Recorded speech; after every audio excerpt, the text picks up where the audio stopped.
बिस्मिल्लाहिर्रहमानिर्रहीम।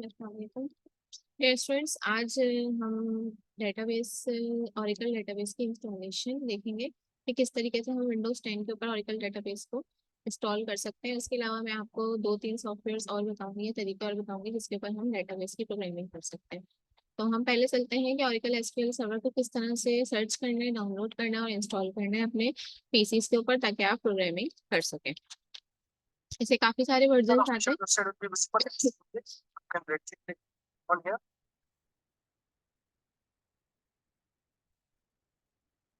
ये आप देख सकते हैं स्क्रीन के ऊपर ही हमारे पास ओरेकल की वेबसाइट है। ओरेकल की वेबसाइट में ये सारे ऑप्शंस आपके पास आ रहे हैं। डेटाबेस के ऊपर आप दें,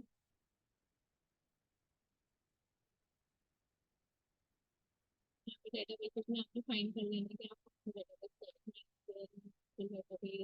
डेटाबेस एंटरप्राइज स्टैंडर्ड एडिशन है। बहुत सारे स्टैंडर्ड एडिशन करेंगे 19 सी एस बाय 2022 यानी 2022 का भी वर्जन आ चुका है। लेटेस्ट इनोवेशन रिलीज जो है सी वो 21 सी के नाम से है। 64 बिट के ऊपर ये कंपेटेबल है। ठीक है, इसका जिप फोल्डर यहाँ पे अवेलेबल है, इसको इंस्टॉल करेंगे। पहले तो डाउनलोड होगा ये। यहाँ पे गए हम जिप फोल्डर के ऊपर, इसको यहाँ से डाउनलोड किया।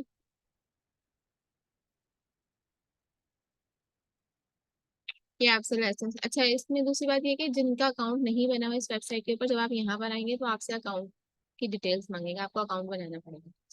अगर आपके पास अकाउंट बना हुआ है तो यहाँ पे आप लिख देंगे, अदरवाइज आप क्रिएट अकाउंट करें।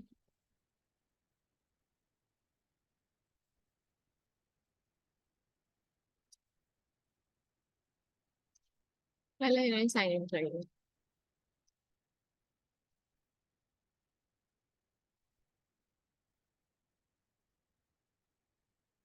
ये डाउनलोड हो गया फोल्डर के अंदर, हमने देखा यहाँ पे ये आ गया Windows 64 DB इस नाम से।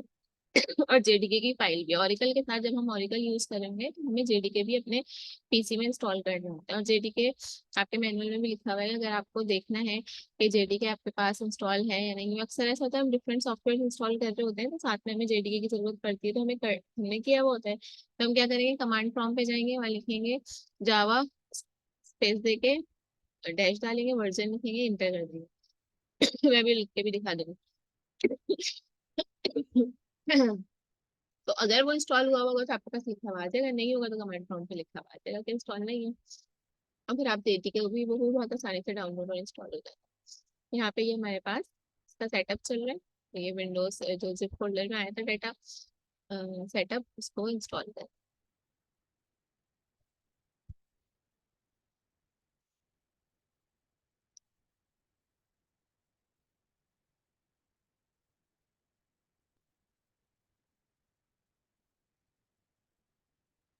ये सेटअप आपके पास मौजूद है, setup.exe, इसको आपने रन करवाना है। रन एज एडमिनिस्ट्रेटर कर ले। Launching Oracle database setup Google.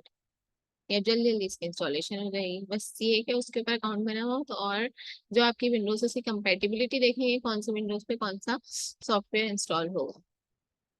हमारे पास ऑरिकल का एक ऑनलाइन वर्जन भी मौजूद है। जो लोग लैपटॉप का कोई इशू है या विंडोज का कोई इशू है, इंस्टॉल नहीं कर सकते, तो फिर वो ऑनलाइन भी खोल सकते हैं। उसके अंदर आप जो है पाबंद होते हैं कि जब आपके पास इंटरनेट चल रहा होगा सिर्फ उसी टाइम पे आप यूज कर सकते हैं। डेस्कटॉप क्लास लिए हमने, हम सर्वर बेस तो काम नहीं कर रहे हैं, हम डेस्कटॉप पे काम कर रहे हैं, इसलिए हमने डेस्कटॉप सेलेक्ट किया। एग्जिस्टिंग विंडोज यूजर या वर्चुअल अकाउंट बनाने हैं, क्या करना है, use Windows built in account, create new Windows user. हमने वहां पे अपनी नई विंडोज क्रिएट कर लेनी है।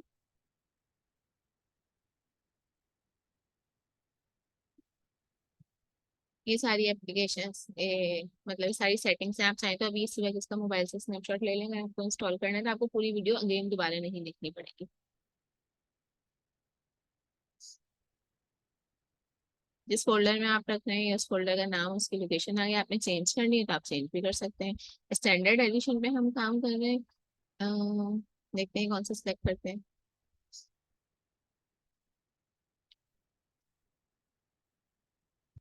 जैसे इंटरप्राइज ही भी है। तो उसमें ऑप्शंस थोड़े ज़्यादा मिल जाते हैं हमको।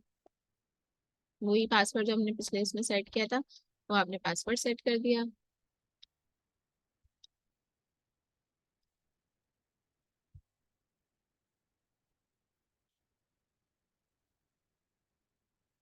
ये आपकी इंस्टॉलेशन हो रही है।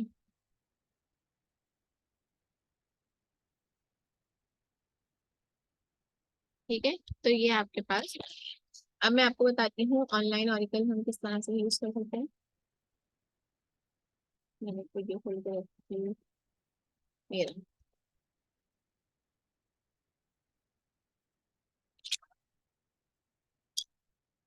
थोड़ा सा हम जो है ना पुराना ओवरव्यू भी ले लेते हैं अपने इसके हवाले से, कि किस तरीके से हमने टेबल्स क्रिएट करने हैं, डेटाबेस क्रिएट करना है।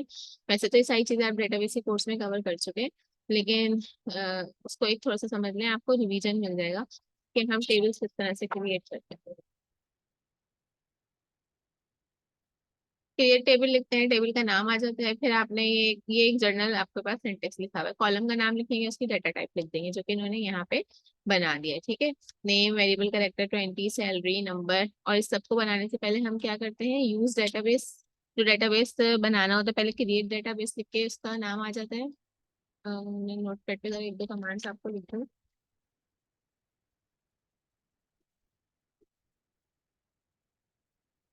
क्रिएट डेटाबेस एबीसी, देखते हैं आपको शेयर हो रहा है।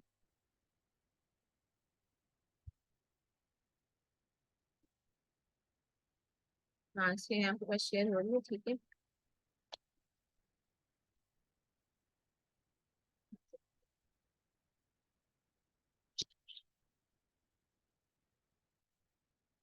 ये डेटाबेस एबीसी आपने लिखा, डेटाबेस आपके पास क्रिएट हो गया, फिर आप लिखेंगे यूज एबीसी। अब आप डेटाबेस को यूज कर सकते हैं। फिर हमें टेबल्स क्रिएट करना होता है, क्रिएट टेबल। टेबल का नाम मैंने रख दिया एम्प्लॉय। और इसके अंदर फिर आपने सारा काम करना है, यानी कि यहाँ पे आपने उसका नाम लिखना है, उसके एट्रीब्यूट्स का नाम लिखना है, कर्ली ब्रैकेट नहीं बल्कि कर्ली ब्रैकेट आते हैं कि स्मॉल ब्रैकेट आते हैं, स्मॉल ब्रैकेट।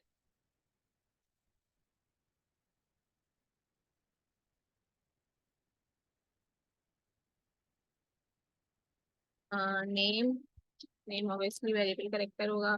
उसकी लेंथ हमने दे दी 30, कॉमा सेपरेटेड वैल्यूज डालनी है। कोड रीडेबल बनाए, इसलिए हम अलग अलग लाइन के अंदर ये टाइप कर रहे हैं। अच्छा जी, आईडी, आईडी की टाइप इंटीजर रखेंगे।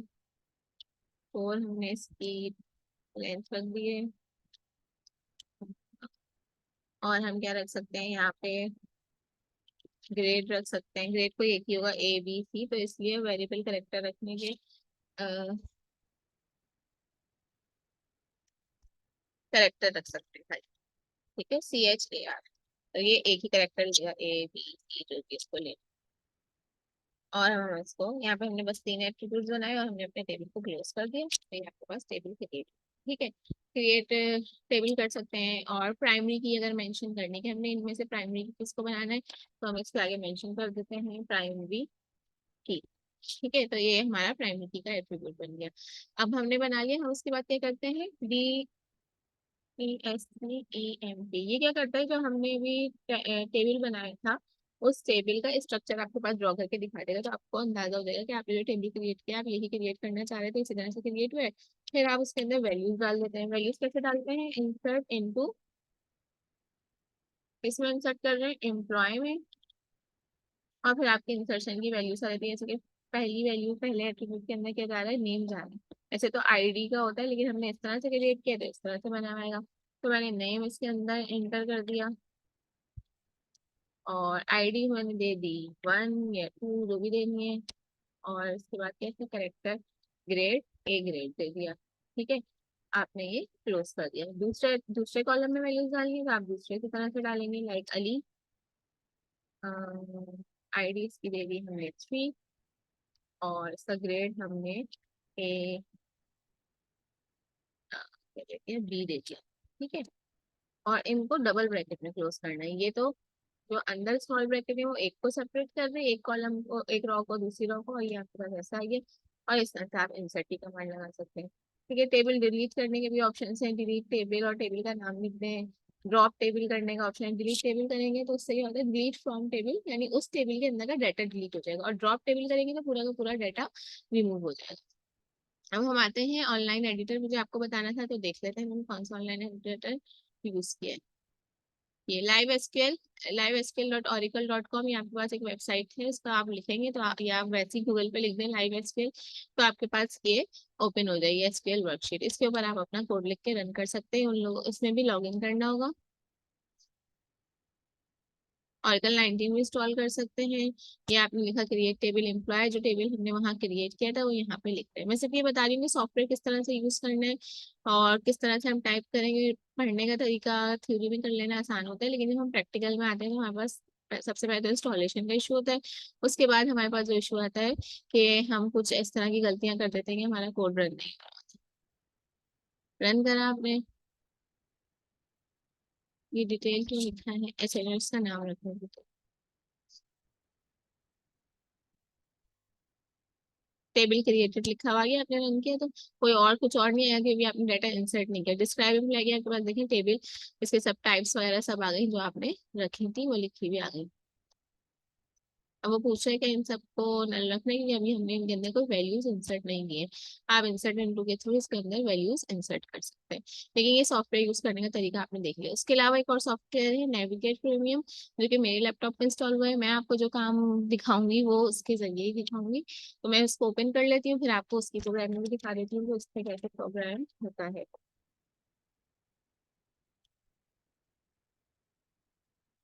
नेविगेट जब हम इंस्टॉल करते हैं तो उसके साथ साथ हमें जैम्प रन करना पड़ता है। जैम्प सर्वर वो उसके प्रोग्राम्स को रन करवाता है। हमें जैम्प अगर हमारे पास नहीं होगा तो फिर नेविगेट हमारे पास काम नहीं करेगा। सेम इसी तरीके से कि अगर आपने ओरेकल इंस्टॉल किया है तो आपको जेडीके इंस्टॉल करना पड़ेगा। पहले हम चलो जैम्प भी खोल लेते हैं।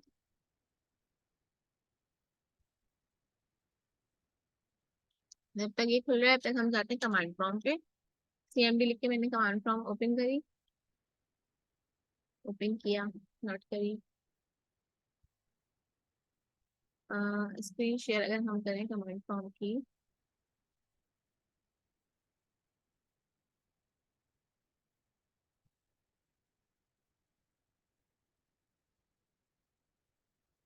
इस पे आप लिखें जावा स्पेस VERSI, तो ये आपको बता देगा। मैंने भी थोड़े दिन पहले ही जेडीके इंस्टॉल किए, तो इसके बारे में बता देगा आपके पास ये वाला वर्जन इंस्टॉल हुआ हुआ है। और अगर आपके पास जावा जेडीके इंस्टॉल नहीं हुआ होगा तो यहाँ पे जो है एरर आ जाएगा कि you not have install something like this. ठीक है,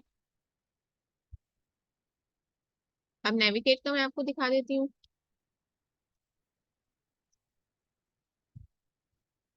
नेविगेट भी बहुत आसान सॉफ्टवेयर इंस्टॉल करने के लिए। ये इंस्टॉल हुआ है। यहाँ पे क्या होता है, सारे डेटाबेसेस बने हुए आते हैं। डेटाबेस की फाइल होती है डॉट एसक्यूएल करके। आपने जो प्रोग्राम्स कोड रन किए वो होते हैं, तो किस तरह से रन किए वो होते हैं कि उसके अंदर पहले वो डेटाबेस बने बनाए आपने इंसर्ट किए होते हैं, फिर उनके ऊपर हम काम कर रहे होते हैं। ये मेरे पास एक डाटा बना हुआ है स्प्रिंग 2021 के नाम से। मैंने एक कनेक्शन बनाया हुआ है, यहाँ से हम कनेक्शन बनाते हैं। इसके अंदर माइस्क्ल पे जाते हैं। कनेक्शन में मैंने लिख दिया अभी फिलहाल उजमा, उजमा का भी बना हुआ है, तो रख देते हैं ADBS। ठीक है, लोकल होस्ट और ये सब चीजें वही रहेंगी, पासवर्ड लगाने की जरूरत नहीं है। मैंने पे हर दफा वो पासवर्ड मांगेगा।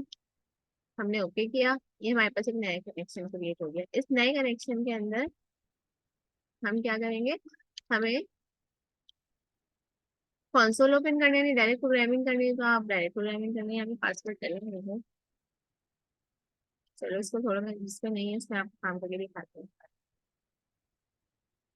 कंसोल पे गए, आपके पास कंसोल ओपन हो गया। सेम इसी तरीके से हम डेटाबेस क्रिएट सकते हैं, ये इतने सारे क्रिएट हुए हैं।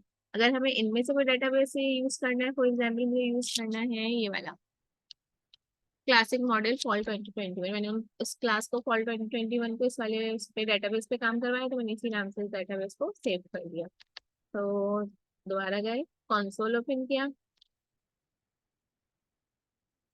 क्या बता रही थी मैं आपको, यूज ये डेटाबेस जो बना हुआ है उसका नाम,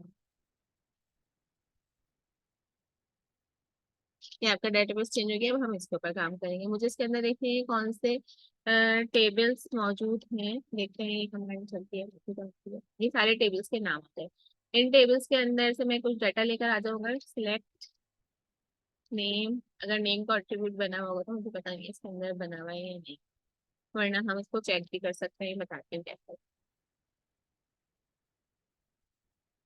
तो बोल रहा है इसके अंदर नेम के नाम का कोई कॉलम नहीं है। हम किस तरह से चेक करते हैं, DEST डिस्क्राइब कस्टमर्स। आप कोई नया बिल्ट इन कोई भी डाटा बना हुआ है, डेटाबेस बना हुआ है, आपने उसको यहाँ पे लेकर आए हैं, उसको ओपन करा है, लेकिन आपको नहीं पता उसके अंदर क्या क्या चीजें हैं, तो आप टेबल के नाम के साथ आपने डिस्क्राइब लिखा, ये आपके पास टेबल का स्ट्रक्चर आ गया।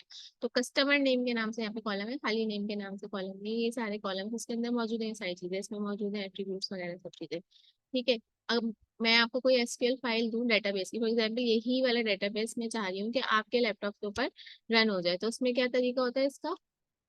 जो हमने नया कनेक्शन बनाया, नए कनेक्शन के अंदर हमने एक डेटाबेस क्रिएट किया, यहाँ पे कर लेते हैं क्रिएट डेटाबेस, या न्यू डेटाबेस पे गए, उसका मैंने नाम रखा ABC। ABC नाम का कोई भी नहीं बना हुआ। ठीक है, ये डेटाबेस क्रिएट हो गया ABC। अब यहाँ पे मैं वो जो एग्जीक्यूट करवा दूंगी एसक्यूएल फाइल, यार एग्जिट एसक्यूएल फाइल, यानी कि जहाँ पे मेरे पास एसक्यूएल फाइल स्टोर है, मैं वहां पे जाऊंगी, देखती हूँ मुझे लोकेशन मिल गई अगर, हाथ के हाथ में आपको इंस्टॉल करके दिखा।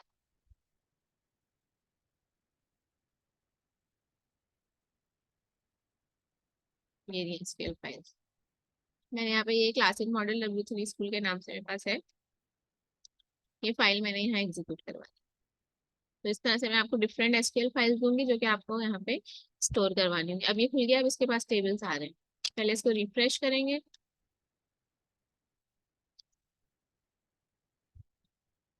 ये आपके पास सारे टेबल्स आ गए, आप इनको ऐसे भी ओपन करके देख सकते हैं, आप इनको क्यूरी के थ्रू भी ओपन करके देख सकते हैं।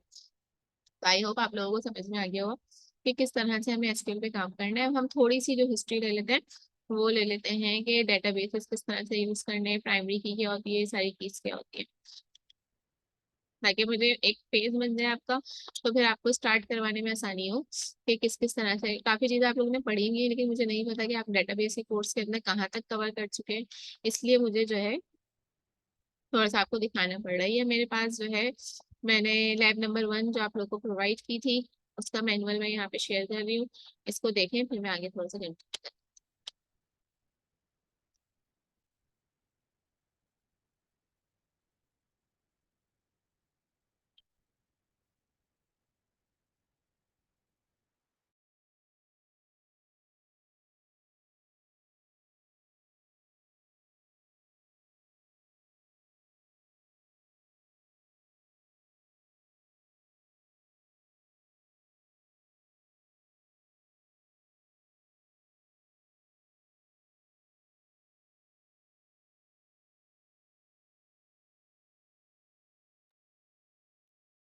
ये हमारे पास लैब नंबर 1 का मैनुअल है, इसके अंदर हमने सारी चीजें कवर की हैं। उसके अलावा डेटाबेसेस जो आपके वेल नोन है उनके नाम आ गए, Oracle DB, MS SQL server, SQLite, ये सारे सॉफ्टवेयर है। रिलेशनल डेटाबेस क्या होता है, relational database is a type of database that provides access to the data that are related to one another. ऐसा डाटा जो एक दूसरे से कनेक्टेड है, जैसे कि कस्टमर टेबल है और एक एम्प्लॉय टेबल है, दोनों की फॉरेन कीज आपस में कनेक्ट कर रही है, प्राइमरी की कनेक्ट कर रही है, तो इसको हम कहते हैं रिलेशनल डेटाबेस।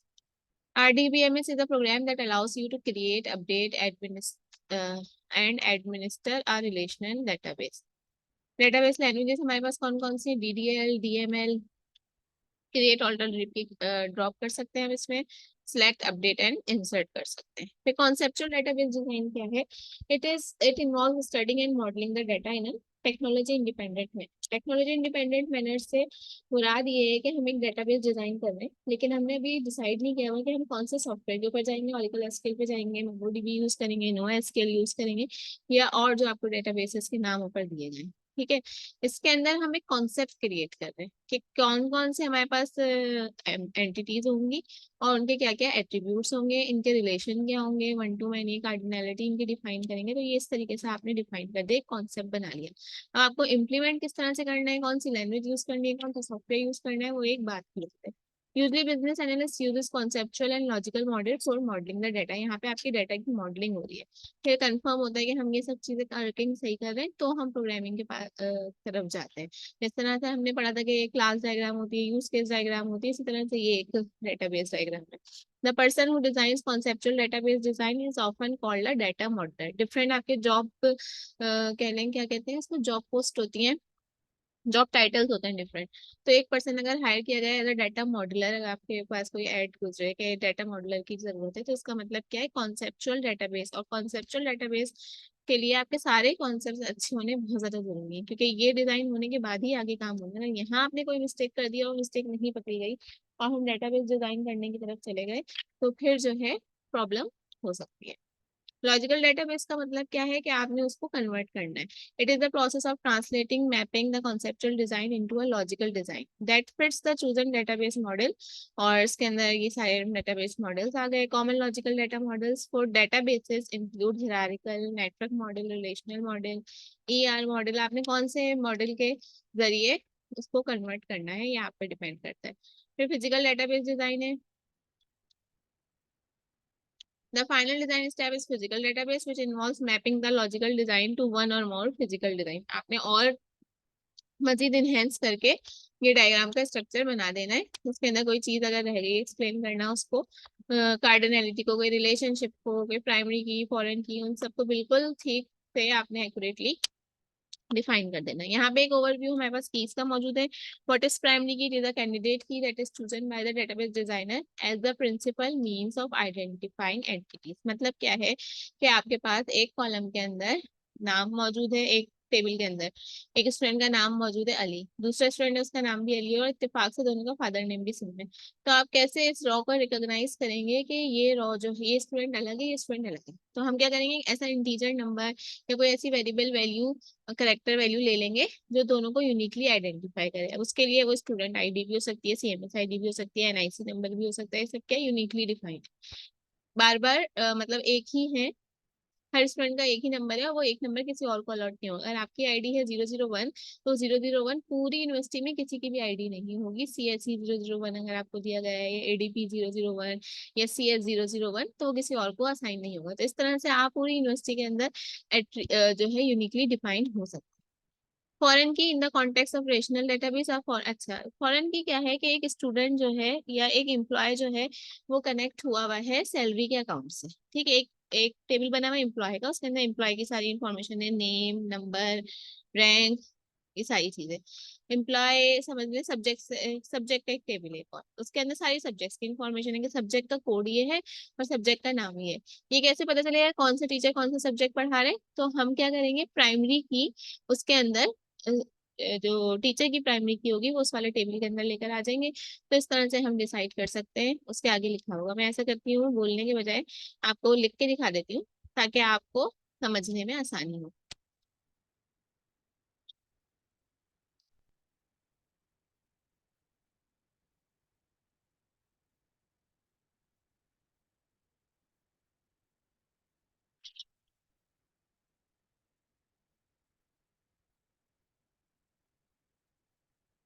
एसक्यूएल जिस तरह से ये एक वेबसाइट है हमें W3 स्कूल, जिसके अंदर आप एसक्यूएल लिखेंगे तो आपको बस एसक्यूएल की सब चीजें आ जाएंगी। डेटाबेस कैसे क्रिएट होता है, ड्रॉप बैकअप कैसे होता है, टेबल कैसे क्रिएट करते हैं।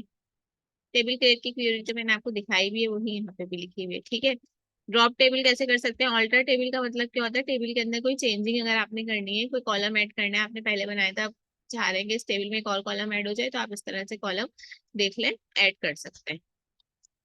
प्राइमरी की पे आ जाते हैं।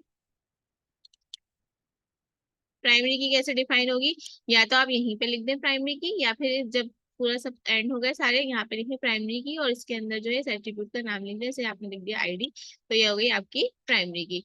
इसके अंदर हमने कोई वैल्यू नहीं दी थी, इसके अंदर लिखा है हमने नॉट नल। नॉट नल का मतलब क्या होता है, जब भी आप कॉलम्स के अंदर वैल्यूज डालेंगे तो इस कॉलम को आप एम्प्टी नहीं छोड़ सकते, आपको पूरी रो के अंदर ये वाले कॉलम्स लाजमी फिल करने हैं। इन दोनों के आगे नॉट नल नहीं लिखा हुआ, मतलब यहाँ पे ये नल वैल्यू एक्सेप्ट कर लेगा, यानी किसी अगर आपने फर्स्ट नेम नहीं डाला, एज नहीं डाली, तब भी आपका जो वो है डाटा फिल हो जाएगा। इसकी एग्जांपल ऐसे ले लें, कभी कभार कोई हम अकाउंट बना रहे होते हैं फॉर्म फिल करने को आते हैं। कुछ एट्रीब्यूट्स ऐसे होते हैं कि उनके आगे स्टेरिक बना होता है, यानी इसको लाजमी आपने फिल करना है, तो वो क्या होते हैं, नॉट नल एट्रीब्यूट्स होते हैं कि लाजमी आपने डाटा फिल करना है। अब कहीं फोन नंबर के दो ऑप्शंस होते हैं, होम रेजिडेंस और क्या नाम है आपका मोबाइल नंबर। अक्सर लोगों के घर पे एप्लीकेशन नहीं है, तो होम रेजिडेंस की आइडेंटिटी जो होती है उसको लाजमी फिल करना नहीं होता, उसका उन्होंने जो डाटा टाइप रखी हुई होती है वो नल रखी हुई होती है, तो आप उसको नल भी रख सकते हैं और उसके अंदर वैल्यू डाल भी सकते हैं। SQL server, Oracle, MS Access, तीनों के ऊपर ये वाला कोड इसी तरीके से चलता है, इसके अंदर कोई डिफरेंस नहीं।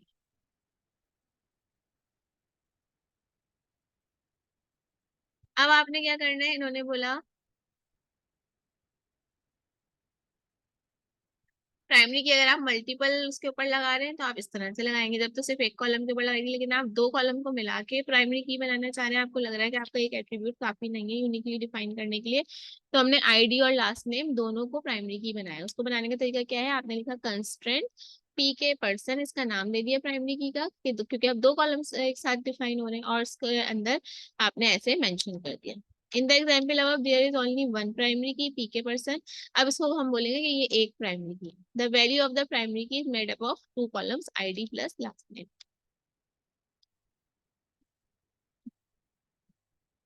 ऐसा भी हो सकता है आपने पूरा टेबल क्रिएट कर दिया, उस टेबल के अंदर आप प्राइमरी की को डिफाइन करना भूल गए, तो आप इस तरह से डिफाइन कर देंगे, alter table person add primary key, और प्राइमरी की का नाम आपने यहाँ पे एट्रीब्यूट का नाम रख दिया आपने आईडी। डिफरेंट उन्होंने तरीके बता दिए कि आईडी किस तरह से हम दो कॉलम्स को मिला के रख सकते हैं, तो तब भी आप ऐड लिख के कंस्ट्रेंट पी के पर्सन इस तरह से कर देंगे। प्राइमरी की कंस्ट्रेंट को आपने ड्रॉप करना है, तो alter table person drop primary key, आपने प्राइमरी को ड्रॉप कर दिया, कोई नई प्राइमरी की रखनी है तो अब आप इस तरीके से ऐड करके दोबारा से नई प्राइमरी की रख सकते हैं। फॉरेन की हमें देखना था, असल में फॉरेन की पे आ जाते हैं हम। Foreign key constraint is used to prevent actions that would destroy links between tables. ये क्या करता है, लिंक्स को डिस्ट्रॉय नहीं होने देता और एक टेबल को दूसरे टेबल से लिंक करता है। अब यहाँ पे आप एग्जांपल देख लें, पर्सन की आइडेंटिटी मौजूद है, पर्सन का पूरा डाटा मौजूद है, और एक ऑर्डर टेबल मौजूद है, इसके अंदर ऑर्डर का पूरा डाटा मौजूद है। ठीक है, अब उसमें है क्या कि हमें कैसे पता चलेगा कौन से पर्सन ने कौन सा ऑर्डर किया है। ठीक है, तो उसके लिए हमें क्या करना पड़ेगा, यहाँ पे पर्सन आईडी का एक एट्रीब्यूट ऐड करना पड़ेगा। अब ऐसा नहीं है हम इसको अलग से फिल कर रहे हैं, बल्कि यही वाले जो टेबल है इसको हमने यहाँ पे इसका एक लिंक दे दिया, क्योंकि थ्री लिखने का मकसद ये है कि जब मैं सर्च करूंगी तो मेरे पास ये पूरा इन्फॉर्मेशन आ जाएगी, मुझे इन्फॉर्मेशन को डुप्लीकेट नहीं करना पड़ेगा कि पर्सन के टेबल के अंदर भी अपडेट करूँ, ऑर्डर के टेबल के अंदर भी अपडेट करूँ, बल्कि जो इसकी प्राइमरी की है वो वाला कॉलम हम यहाँ ऐड कर लेंगे, तो यहाँ पे ये क्या कहलाएगा, फॉरेन की कहलाए। फॉरेन की हम किस तरह से क्रिएट करते हैं, पहले तो आपका जो ऑर्डर्स का टेबल है आपने उसकी प्राइमरी की डिफाइन की, फिर आपको सिंटेक्स ये वाला याद कर लें, ये लाजमी लिखना होता है जब हम कोई फॉरेन की क्रिएट कर रहे होते हैं। फॉरेन की लिखा, अब फॉरेन की कहाँ से किसको बना रहे हैं आप, फॉरेन की पर्सन आईडी को बना रहे हैं, जो उस कॉलम में उसका नाम है वो आपने यहाँ रखा पर्सन आईडी। रेफरेंसेस, और कौन से टेबल से ले रहे हैं, पर्सन टेबल से ले रहे हैं, यहाँ पे लिख दिया आपने पर्सन। अब आपकी मर्जी है, आप फॉरेन की का नाम में यही रखते हैं या कुछ और रखते हैं, वो आपने बताया। ये देख लें इस तरह से, ये आपको जनरल सेंटेंस बताया गया था, इस तरह से ये पर्सन आईडी इंटीजर फॉरेन की दो तरीके से क्रिएट करने हैं, आप ऐसे भी क्रिएट कर सकते हैं और ऐसे भी क्रिएट कर सकते हैं। बस ये याद रखिएगा, जिस टेबल से आप ले रहे हैं उस टेबल का नाम यहाँ पे मेंशन करना है, और उस वहां पे उसका एट्रीब्यूट का नाम क्या है वो आपने रखना है, यहाँ पे एट्रीब्यूट का नाम क्या है ये आपने।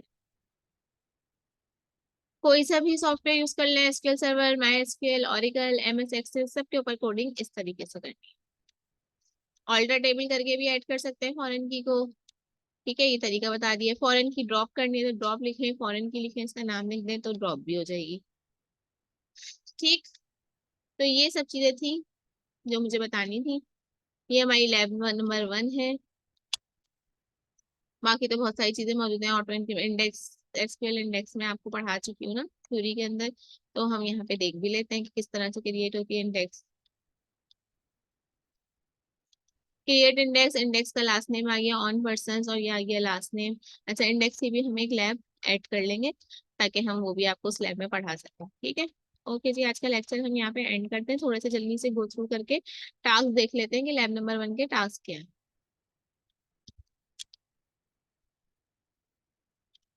इसके अंदर आपने ये सारी कीज आइडेंटिफाई करनी है, इनके बारे में लिख देना है। सुपर की, कैंडिडेट की थोड़ा सा पढ़ लीजिएगा क्या होती है। टास्क नंबर 1, ये था हमारा क्वेश्चन नंबर 1।